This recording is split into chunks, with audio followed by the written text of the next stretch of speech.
Pursuant to order, the Senate will now move to valedictory statements, and I call Senator Payne. Thank you very much, Madam President. Well, this came around quickly.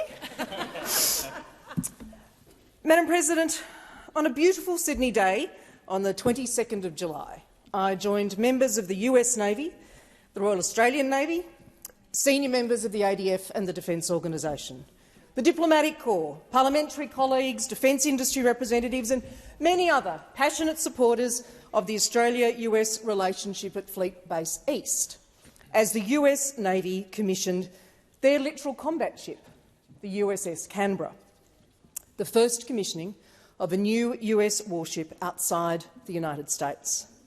It was a spectacular, historic event, and on that day I was given the singular honour of becoming the ship's sponsor of the USS Canberra, a unique and important role in the life of the vessel, indeed, somewhat confrontingly, making me a permanent member of the ship's crew. I made the call on that day, as instructed. Officers and crew of the USS Canberra, man our ship and bring her to life. And they did. The then US Secretary of Navy, Richard Spencer, chose me as the ship's sponsor a few years ago now. Since then, I have somewhat inexpertly welded my initials into the keel of the ship at the Austell shipyard in Mobile, Alabama, early in COVID, visited her under construction, missed the christening of the ship due to COVID, and ultimately the commissioning was the culmination here in Sydney just 8 weeks ago. My sponsorship is a mark, I hope, of the contribution I have made to the strength and depth of the Australia-US relationship during my entire parliamentary life. Frankly, it seemed to me a fitting moment to decide to retire from this place. The time is now right for me. I'm acutely aware that few parliamentarians are given the chance to choose their time of departure. Such is the, shall we say, abrupt nature of the political process. So this is a good opportunity to take. Now, over 26 years, I have seen valedictory speeches take many forms, colleagues.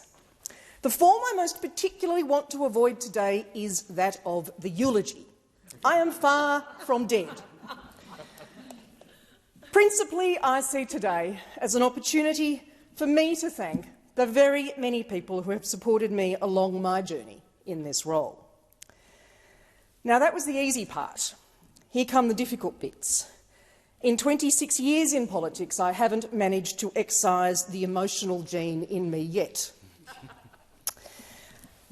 I think you know how much a role means to you when, no matter how long you've been doing it, you still come to work as I do, inspired by the privilege of working here, in the seat of our democracy.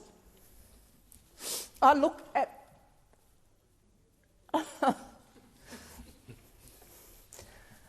this building, this chamber, every time I'm here, and remind myself of the immense privilege it is to represent the people of my state.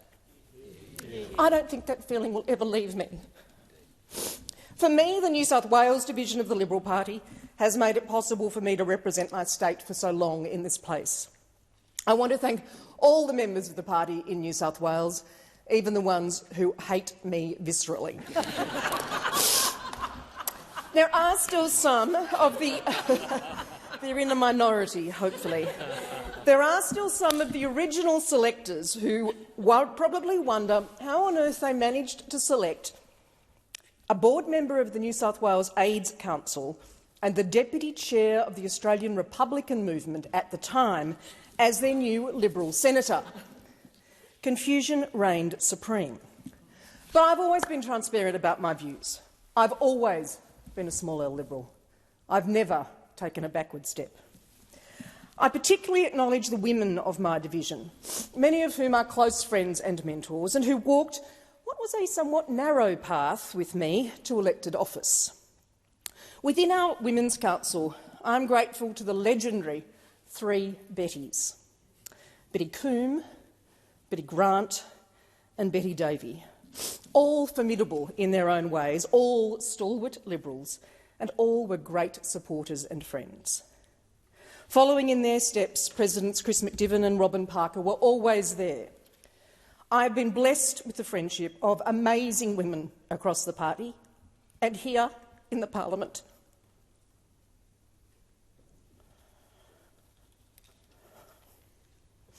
I know without them, my political career would have been much lonelier.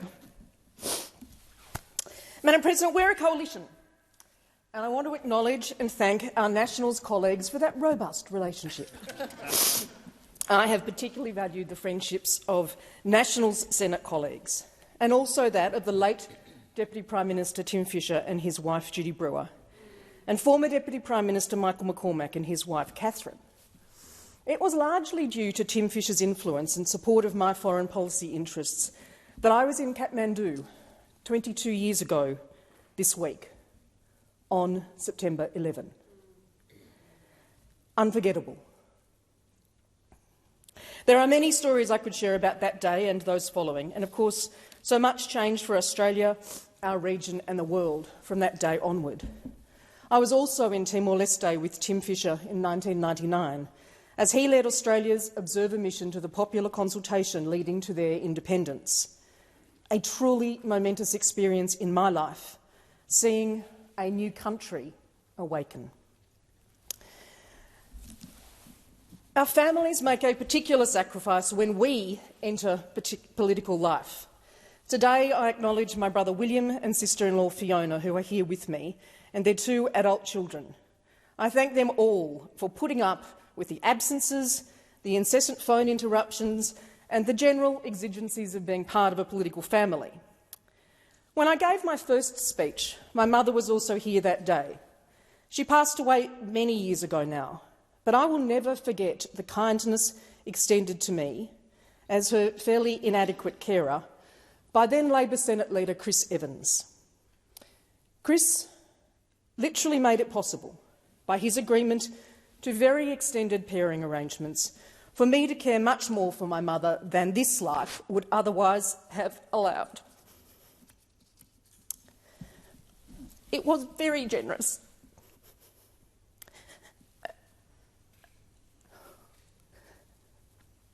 I took out the hard bits of this sentence, and I was very grateful, and that extra time made such a difference for both of us. I mention this today because I fear that many Australians think politicians are a pretty soulless lot, that we don't work particularly well together, let alone help each other, and I know that that is not the case.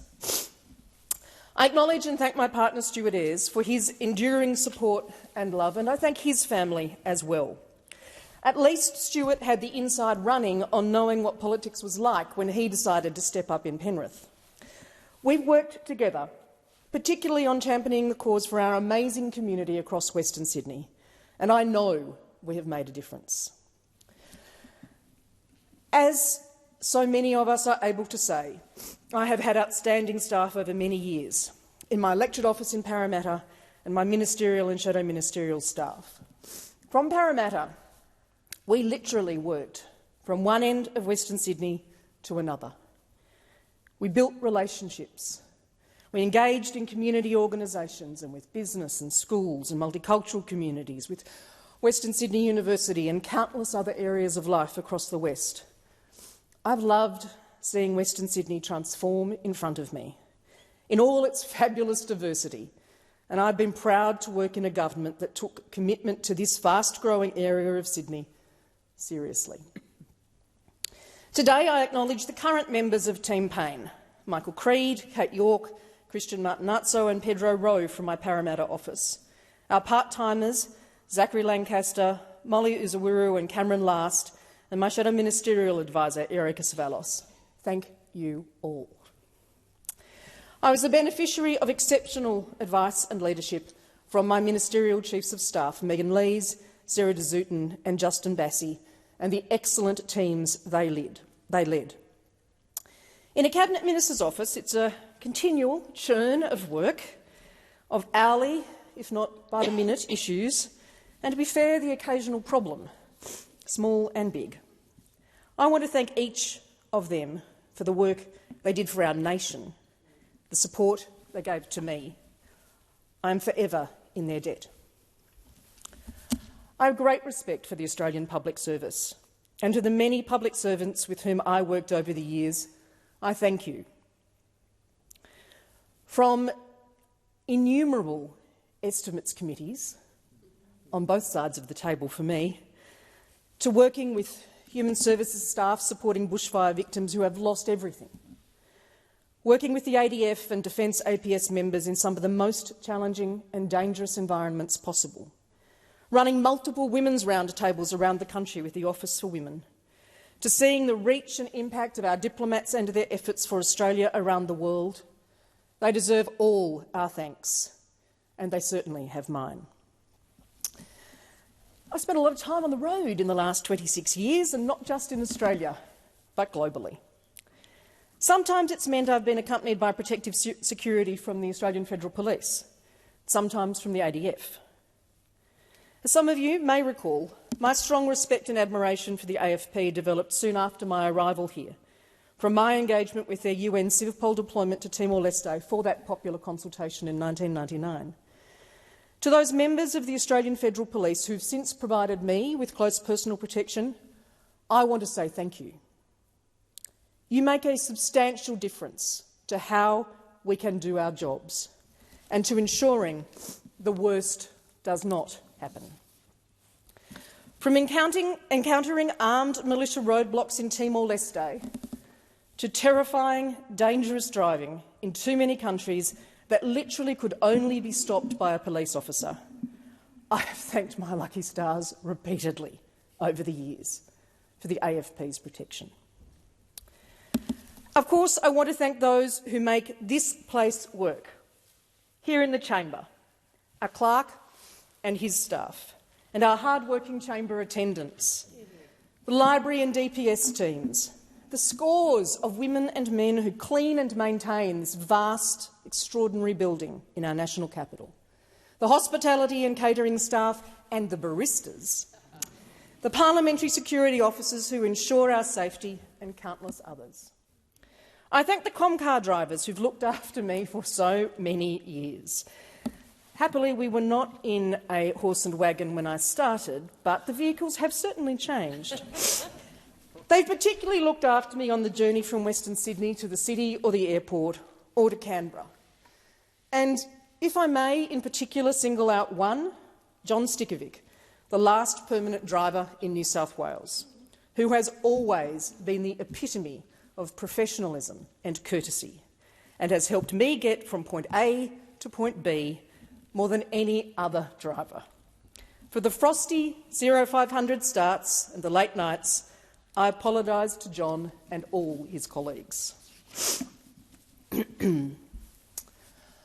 Madam President, I came to this chamber many years ago with a passion for Australia's place in the world, and ultimately I was distinctly honoured to serve in the roles of Minister for Defence and Minister for Foreign Affairs, enabling me to give real meaning to that passion in our region and around the world. I'm the daughter of a very emotional World War II Army veteran, and both of my partner Stuart's parents, his mother Leslie and his father Gary, have served in the Royal Australian Air Force, and Gary Ayres first served in the Royal Australian Navy in Vietnam.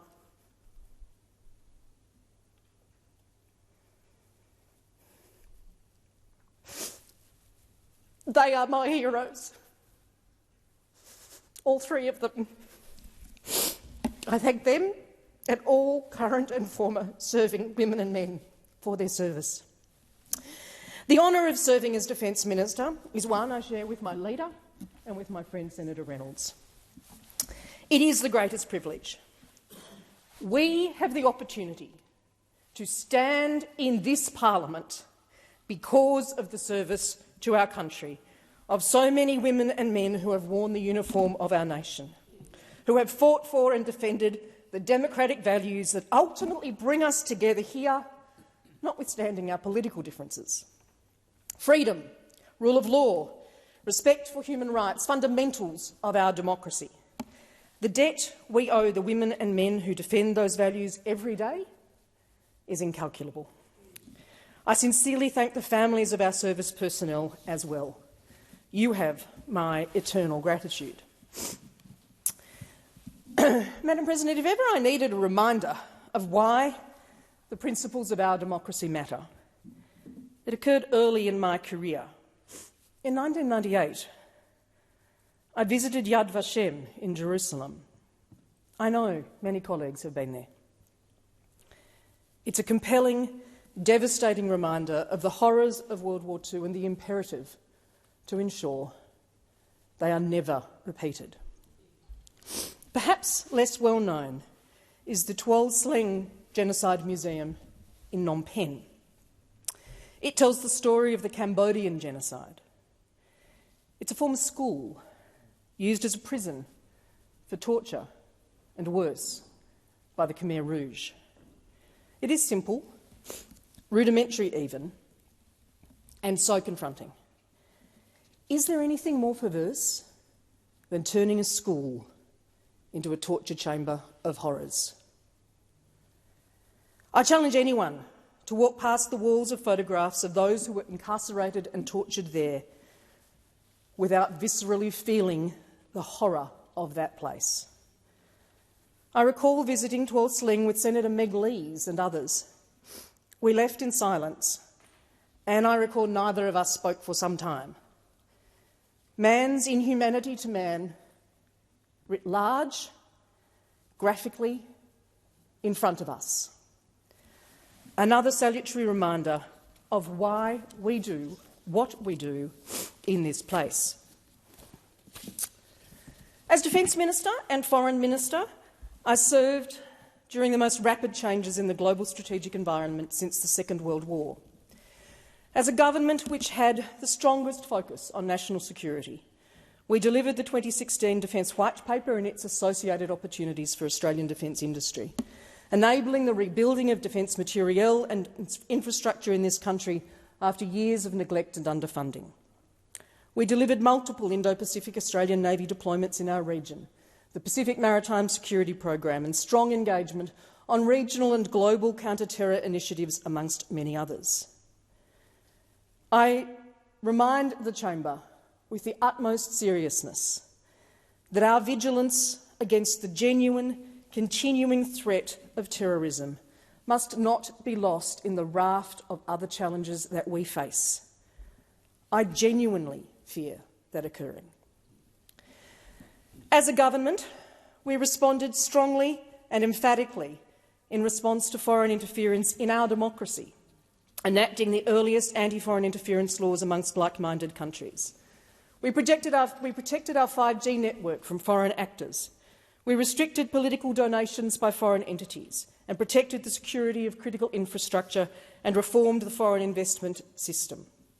As Foreign Minister, I introduced legislation to establish Australia's Foreign Arrangements Scheme, ensuring that arrangements between state and territory governments and foreign governments do not adversely affect our foreign relations and are not inconsistent with Australia's foreign policy.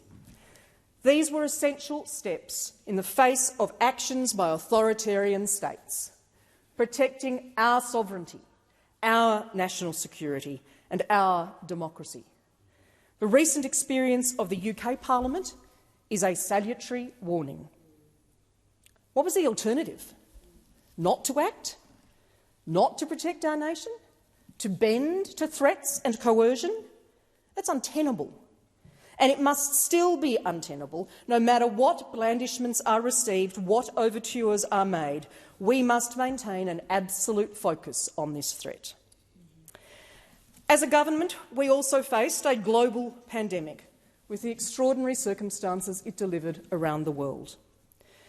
Notwithstanding the efforts by some to rewrite history, Australia emerged from COVID-19 stronger than the vast majority of the world. We quickly adapted our own development assistance to support our friends in the Pacific and Southeast Asia. We delivered millions of vaccines and provided budget support to economies crushed by the pandemic. From a quick scan, and my staff won't thank me for that, my calendar tells me I participated in at least 600 plus online and video international engagements throughout COVID. Quite a few from my house here in Deakin in the middle of the night. That helped us to stay connected and engaged. We were able to work hand in hand with our partners and allies to maintain and grow relationships, even given the isolation of the pandemic. It was extremely important. Madam President, there is one further matter with which I want to end my comments today. In 2021, the Afghan government in Kabul fell, and the Taliban retook that country, a country in which 41 Australian soldiers made the ultimate sacrifice. It means a lot to Australia. As the United States made the decision to leave Afghanistan, Australia also led our own operation to evacuate people from Kabul. At a time of indescribable chaos and fear, we evacuated over 4,000 people. And I want to acknowledge my own staff, particularly Justin Bassey and Chris McNichol, and the DFAT officials, the ADF members, the Defence and Home Affairs officials and my ministerial colleagues who worked in such difficult and dangerous conditions in Kabul. It was, without exaggeration, a phenomenal effort. For those who came to Australia, particularly the young women, I am so happy that you are safe here and have new lives. I've enjoyed meeting with some of you, and thank you for sharing your experience with me. I love the Afghan women cricketers, the women football players. I got a new video from Craig Foster this week, and seeing the pure joy that they experience just from the freedom to play the sport they love. But I also know that for many here, there is still pain for those left behind, for family and friends who face Taliban rule every day. Tragically, there are recent reports of a disturbing surge in female suicides in the past 2 years. Their only answer, stemming from the oppression and deprivation once again faced by Afghan women.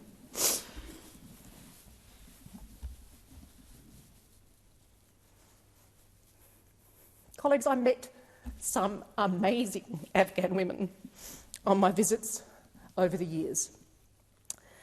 For every single one of those women, their lives have been irrevocably changed for the worse. Human Rights Watch has recently concluded that many of the abuses against Afghan women and girls amount to crimes against humanity of persecution based on gender. This is unfinished business for all of us.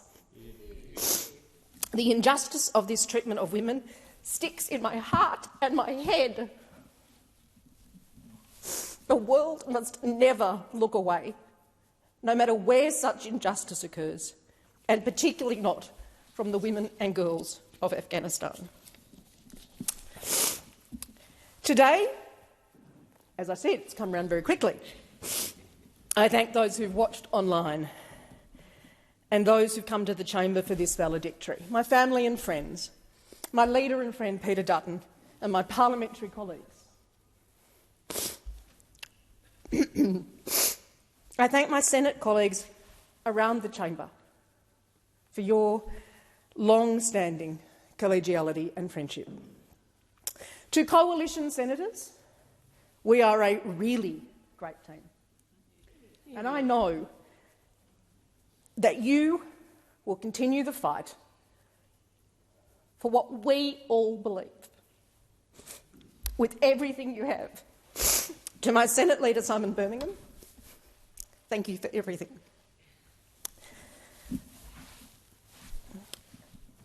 I've served my party, my state, and this nation passionately, diligently, and to the best of my ability in this place. I think in cricket terms, and I have consulted, maybe with the former Sports Minister, it's 260 not out, carrying the bat. I'm very proud of my time here, and it's been a privilege. I thank the Senate.